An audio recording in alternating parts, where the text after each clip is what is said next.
Storm surge has been a really big topic of discussion the last few days with Hurricane Ian, but many people don't realize the west coast of Florida is the worst place in the United States when it comes to storm surge. Let's take a look at the reason why. To understand it, you have to look at a map of the Gulf of Mexico. The darker the blue here, the deeper the water. But notice once you get closer to the state, we get more of a light blue coloring. That indicates shallower water, and that plays a really big role in the vulnerability of a coastline to storm surge.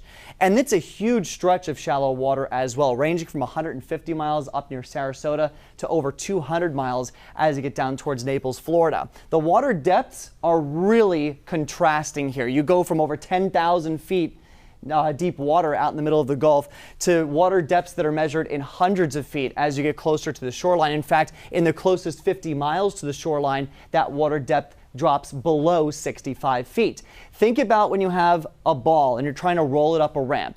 The shallower that ramp, the farther that ball is going to go, versus if you have a steep ramp and you're trying to roll the ball up that ramp, it doesn't get very far. Same principle when it comes to storm surge, and you can actually see that on the east coast of Florida, a really steep gradient. We go from less than 100-foot depth water near the coastline at the beaches to over 1,000 feet as you get towards the Bahamas, and as a result of that sharp gradient, the east coast of Florida not as prone to storm surge flooding. So what is storm surge? Simply put, it's when the wind from a storm pushes the water onshore. And we're going to see that with Hurricane Ian along the Florida Gulf Coast as we go through the next few days.